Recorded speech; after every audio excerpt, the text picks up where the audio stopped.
There are moments in history when a single act of betrayal feels heavier than the weight of 1,000 battles. In the heart of West Africa, the nation of Burkina Faso was already balancing on the edge of uncertainty when its young leader, Ibrahim Traoré, stepped forward to promise something rare: hope. For a country long battered by instability, coups, and the ever-present shadow of violence, his presence felt like the opening of a window after years of suffocating darkness. His rise was not just the ascension of another political figure. It was a moment when millions of ordinary people felt they could finally exhale. They believed he could stand as a shield, not only against chaos, but against the despair that had quietly taken root in their hearts. But destiny often tests those who carry the hopes of others. For Traoré, the test came not from a foreign power, nor from an open adversary. It came from the place he least expected, from within the circle meant to guard his very life. The whispers began like distant thunder.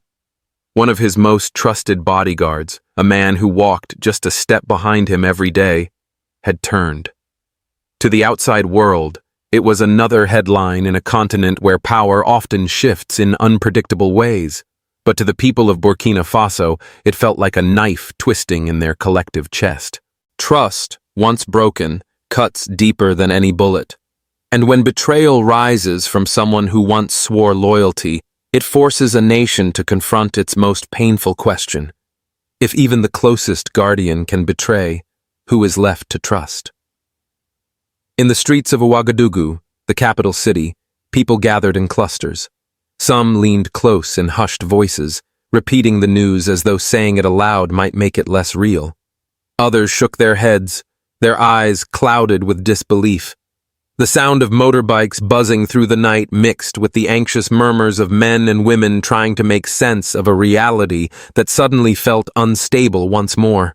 Imagine standing there in the crowd, your ear catching fragments of conversation. Did you hear? His own guard turned against him. What does that mean for us? If even he is vulnerable, then none of us are safe. The questions hung heavy in the air, unanswered, unsettling. They were not just about one man. They were about the fragile line between stability and collapse, about whether the hope that had begun to take root could survive the weight of betrayal. The betrayal was more than a personal wound to Traoré. It was a wound to the psyche of an entire nation. For many, it was a reminder of just how fragile power is in this part of the world. Leaders come and go, promises rise and fall, but trust, once shattered, takes generations to rebuild. Yet in that fragility, there was also something else. A quiet resolve, an awareness that the nation had faced darkness before and could endure it again. In that moment, Burkina Faso stood at a crossroads. Would this betrayal unravel the fragile bonds of unity holding the country together? Or would it forge in its people and its leader a new strength, a deeper resilience? The story that began with a single act of treachery would soon ripple outward, touching not only the corridors of power in Ouagadougou, but the homes of ordinary families, the strategies of neighboring governments, and even the calculations of distant powers watching closely from across the seas. This is not just the story of one leader betrayed. It is the story of how a nation wrestles with the weight of doubt, the fragility of trust, and the enduring search for hope in the face of fear. Burkina Faso is a land shaped by struggle, its history marked by coups, uprisings, and the constant battle between hope and despair. For decades, the people have lived with uncertainty as their daily companion. Leaders have risen with promises, only to be swept away by force or by failure. In less than 2 decades, the country has endured multiple military takeovers, each one a reminder of how fragile power can be in a nation caught between the pressures of internal divisions and external influences. In this landscape of turbulence, the emergence of Ibrahim Traoré was nothing short of extraordinary. He was not an old general with a long resume of political maneuvering. He was young, barely in his 30s, a soldier who had not been born into privilege or inherited wealth. His image was not that of a distant ruler in fine suits and armored cars, but of a man who walked with his people, someone who knew the dust of their streets and the rhythm of their struggles. When he appeared, many saw not just a leader, but the possibility of a different future. The world beyond Burkina Faso often struggles to understand why a figure like Traoré could inspire such fervent belief. But for ordinary Burkinabe citizens, his rise symbolized a break from a cycle of broken promises.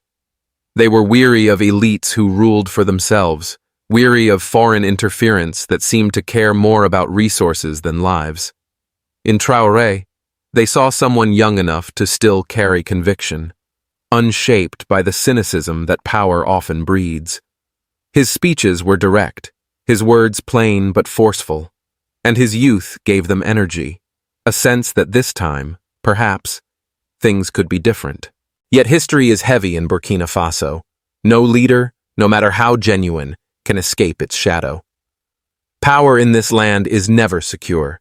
It sits on a chair with 3 legs, balanced precariously, ready to topple at the slightest push. The threats are many. Extremist violence spreading from the Sahel, economic hardship that grinds down families day after day, the subtle games of international powers competing for influence in Africa, and the unrelenting suspicion that grows inside any government, where loyalty is always uncertain. Traoré knew this when he stepped forward, but knowledge does not ease the burden. The weight of expectation from millions of citizens pressed upon him. They did not see him only as a president. They saw him as a savior, someone who could deliver them from the cycle of despair. That kind of faith can be both a blessing and a curse. It gives a leader strength, but it also traps him, because every failure, every crack in his armor, feels like a betrayal of that hope. In the neighborhoods of Ouagadougou, people still recall the first rallies after Traoré took power. A woman selling vegetables in the market remembered the way her neighbors embraced one another, saying, "This time will be different." A young man who had grown tired of watching governments crumble told his friends that perhaps now they could build businesses, raise families, live without the constant shadow of violence. For them, Traoré was not just a man, he was the embodiment of possibility. But possibility alone cannot erase reality. The fragility of power in Burkina Faso is like the desert wind, always shifting, always reminding those in power that nothing is permanent. Every decision Traoré made was weighed against not just the needs of today, but the expectations of a nation desperate for tomorrow. And with each passing day, the circle around him, those meant to guard him, advise him, support him, became both his shield and his greatest risk. For in a land where coups have become part of the political DNA, the greatest danger often comes not from distant enemies, but from those closest at hand. This is the paradox Traoré faced: to inspire trust while living in a system where trust can never be complete. To embody hope while knowing that hope, once shaken, can turn into doubt overnight. And it is within this paradox that the seeds of betrayal were planted long before the act itself unfolded. The people of Burkina Faso, watching from the outside, may not have seen the tension building behind the palace walls, but they felt it. They carried it in their daily conversations, in the cautious tone of those who have lived through too many broken dreams. They knew that in their country, leaders rise quickly and can fall even faster. And so, while they cheered for Traoré, while they placed their fragile trust in him, they also feared the moment when history might repeat itself. That moment came not with a coup or a foreign attack, but with the quiet treachery of a single man within his inner circle. It was not the sound of guns or the march of tanks that broke the illusion, but the simple, devastating reality that even the closest bond could fracture. And as that fracture spread through the consciousness of the people, Burkina Faso once again found itself staring into the mirror of its own fragility. Night had fallen over Ouagadougou, and with it came a silence that felt different, heavier, as though the city itself was holding its breath. The streets were dimly lit, the hum of motorbikes softened, and yet there was a current of tension running underneath the ordinary rhythm of the capital. Then the whispers began to spread, first in hushed tones among soldiers, then among government staff, and finally into the neighborhoods of the city. One of President Ibrahim Traoré's most trusted bodyguards, had been caught in an act of betrayal. At first, the news seemed unbelievable. This was no ordinary guard. This was a man who had walked behind the president every day, whose eyes scanned the crowd for danger, whose loyalty was assumed to be absolute. His betrayal was not just shocking, it was unthinkable. To those who heard it, the story struck like thunder in a clear sky. In a country where danger often comes from the shadows, the revelation that danger could also stand at the president's back sent waves of fear rippling outward. Inside the presidential residence, the atmosphere was tense but controlled. Accounts later described Traoré as calm, his expression unreadable, his voice steady. He ordered the immediate arrest of the guard, ensuring no hesitation in carrying out the command. Around him, his generals and advisors gathered, their faces tight with unease. The betrayal had pierced not only their confidence in one man, but the very circle of trust that surrounded the president. And in that room, another question loomed like a shadow. Was this the action of a lone man, or was it the tip of a larger conspiracy waiting to reveal itself? The bodyguard, once a silent shadow in the president's daily movements, was now himself escorted away under guard. Rare images would later circulate, showing him with his head bowed, hands restrained, the picture of a man whose choices had shattered both his own life and the fragile sense of security around the head of state. These images did not reassure the public. They deepened the unease, as if the mere sight of betrayal made it more real, more dangerous. In the streets, conversations grew restless. A shopkeeper closed his stall early, whispering to a neighbor, "If his own protector can betray him, then who else might be waiting for the right moment?"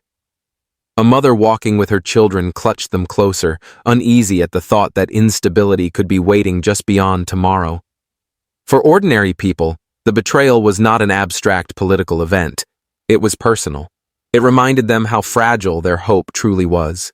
The betrayal also raised practical fears. If the president could be threatened from within, what would stop extremist groups or rival factions from exploiting that weakness?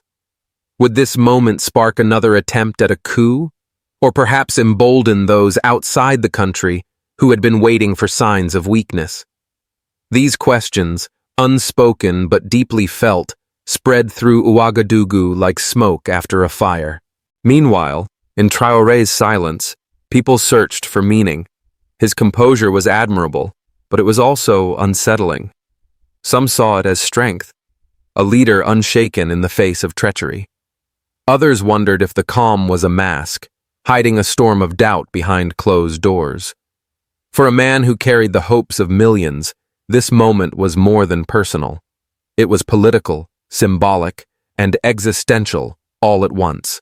What the betrayal revealed most clearly was the fragile line between loyalty and ambition, between service and treachery. A bodyguard, by definition, exists in the intimate space of trust. He is close enough to shield, but also close enough to strike. In this paradox, the role becomes both noble and dangerous, and when the balance breaks, the consequences echo far beyond two men. As the night stretched on, the city remained restless. Rumors filled the gaps where facts were missing. Some whispered of foreign influence, others of rival officers plotting in secret. Some insisted the betrayal was just one man's weakness, a moment of greed or desperation. No explanation was satisfying, because no explanation could erase the simple truth. If betrayal could happen once, it could happen again. And so Burkina Faso, already fragile, found itself once more suspended between stability and collapse. The betrayal had been contained, the guard taken away, the president unharmed. But the wound remained, deep, invisible, and dangerous. It was not the bullet of an enemy that had shaken the nation. It was the quiet treachery of a man who had stood just a step behind the leader of their fragile hope. The news of betrayal did not remain confined to the walls of the presidential residence.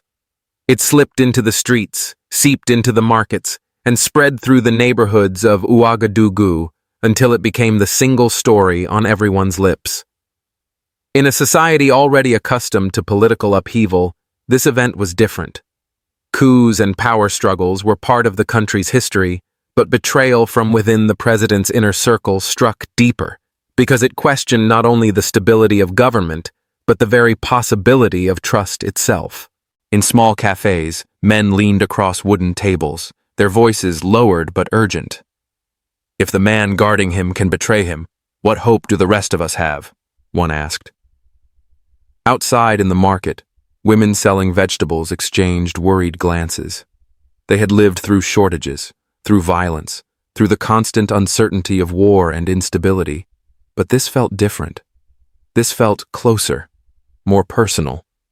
It was not just about politics, it was about the safety of their families, the future of their children. The betrayal also resonated with the soldiers who filled the barracks around the capital. For them, loyalty was not an abstract idea, but the very fabric of their profession. A bodyguard's treachery raised uncomfortable questions. How could one of their own, trained to protect, choose instead to undermine? If betrayal could occur at the very center of power, what did that say about the cohesion of the forces meant to defend the nation? These thoughts circulated in silence, unspoken but heavy. Soldiers are trained to face enemies across the battlefield, but the possibility of treachery in their own ranks was a more corrosive danger, one that ate at discipline and morale. Beyond the borders of Burkina Faso, the world was watching closely. In neighboring countries, leaders were quick to monitor events. The Sahel is a region where instability spreads quickly, like cracks through fragile glass. A betrayal at the top of Burkina Faso's leadership could weaken the government's ability to fight extremist groups, embolden rivals, and even encourage opportunists within its own military. Regional leaders knew well the history of domino effects in West Africa, where one collapse often invites another. In the capitals of distant powers, Paris, Moscow, Washington, the betrayal carried its own significance. Burkina Faso's role in the Sahel made it a strategic prize. Each power viewed events through the lens of influence, wondering whether this moment of weakness might shift alliances, open doors, or close them. For diplomats, it was not just the safety of a leader at stake, but the balance of power in a region where alliances are fragile and loyalties are often tested. Inside Burkina Faso, the press tried to make sense of it all. Local journalists interviewed citizens on the street, capturing voices heavy with worry. One reporter described the betrayal as a wound deeper than politics, a wound that cuts into the heart of trust. On radio stations, callers debated endlessly. Was this an isolated act, or the sign of a greater plot? Was the guard acting alone, or was he a pawn in someone else's game? The questions multiplied, but the answers remained elusive. At night, the city of Ouagadougou seemed cloaked in uncertainty. Families gathered inside their homes, doors shut against the darkness, wondering what tomorrow might bring. The betrayal had not sparked violence in the streets, but it had shaken something intangible, the sense of security that allows people to sleep soundly. For many, it felt as if a thin veil had been lifted, exposing the vulnerability of a nation still struggling to heal from decades of unrest. And yet, within this unease, there was also resilience. The people of Burkina Faso had endured much before. They had lived through coups, economic hardship, and waves of violence. They knew how to survive in uncertainty, how to adapt to the shifting winds of politics. But survival is not the same as hope, and what made this betrayal so dangerous was its assault on the fragile hope that had begun to take root under Traoré's leadership. The world outside would continue to speculate. Powers would continue to calculate. But for the people on the ground, the question was simple. Could their leader withstand this storm, or would betrayal from within unravel everything they had begun to believe in? That question lingered in every conversation, every glance, every silence. It hung over Burkina Faso like a cloud, heavy and unyielding, waiting for the dawn to reveal whether trust could be rebuilt, or whether it would crumble once again into dust. In the aftermath of betrayal, the nation of Burkina Faso did not collapse. The streets did not erupt in chaos, nor did the government fall overnight. But something quieter, more profound, had shifted. The sense of certainty that people had begun to cling to was shaken, and with it came a deeper reflection about trust, about leadership, and about resilience. For Ibrahim Traoré, the betrayal was not just a threat to his safety, it was a test of his ability to lead through doubt. A young leader, already carrying the weight of enormous expectations, now had to show not only that he could protect the nation from external enemies, but that he could withstand the more insidious enemy within, the erosion of loyalty. The calmness he displayed in the face of treachery became its own kind of message. To some, it was proof of strength, evidence that he would not falter under pressure. To others, it was unsettling. Was he untouched by the betrayal, or simply unwilling to reveal the cracks it had caused? Yet, perhaps the most important lesson of the moment was not about one man, but about the people themselves. In the markets, in the cafes, in the homes where families gathered to share meals by candlelight, conversations turned not only to fear, but to resilience. "We have survived worse," an elderly man said to his grandson. "We will survive this too." That spirit, the refusal to surrender to despair, was what had kept Burkina Faso alive through decades of turmoil. And it was that spirit, not the betrayal itself, that would define the nation's path forward. Betrayal, after all, is not unique to politics. It is a wound that touches every human life in one form or another. A friend who abandons us, a partner who breaks trust, a colleague who turns against us. These moments shake us, leave us questioning who we can rely on. But they also reveal something deeper, our capacity to endure, to transform pain into strength, and to rise again. In this way, the story of Ibrahim Traoré and his bodyguard was not only the story of a country. It was a mirror held up to every life, reminding us that the greatest test of trust is not whether it is broken, but how we choose to rebuild after it shatters. In the capital, the sun continued to rise each morning over Ouagadougou. The city did not stop.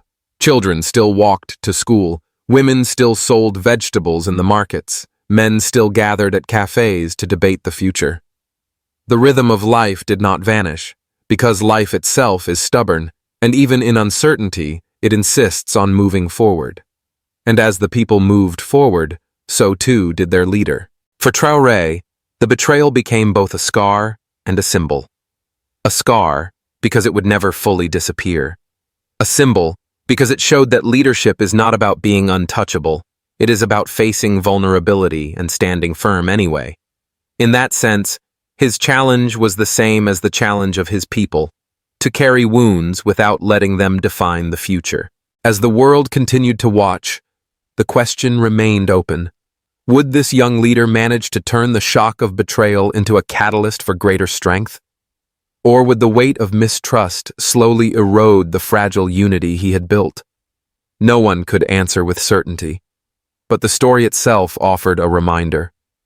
Nations, like individuals, are not defined solely by the betrayals they endure, but by the courage with which they rise afterward. And so, as the dawn broke again over Burkina Faso, painting the sky with soft shades of gold and crimson, the meaning of the moment became clear. This was not just a crisis, it was a crossroads. It was a chance for a young leader to grow into the strength his people believed he possessed, and for a nation to reaffirm its will to endure, no matter the trials ahead. For those listening beyond Burkina Faso's borders, the story carries its own resonance. It speaks to anyone who has known the sting of betrayal, to anyone who has faced the collapse of trust and wondered how to move forward. The answer is never easy, but it begins in the same place, with the refusal to let betrayal define the end of the story. The flame of hope may flicker in the winds of uncertainty, but it does not die. It bends, it struggles, but it endures. And when the winds pass, the flame can grow stronger, brighter, more enduring than before. If you believe that trust can outlast betrayal, if you believe that resilience can transform even the deepest wounds, then this story is not just about Burkina Faso. It is about all of us. Because in the end, The measure of strength is not how we are when we are safe, but how we rise when we have been broken. And so the invitation remains. Watch closely, reflect deeply, and carry forward the lesson of Burkina Faso. For the story of betrayal is universal, but so too is the possibility of renewal.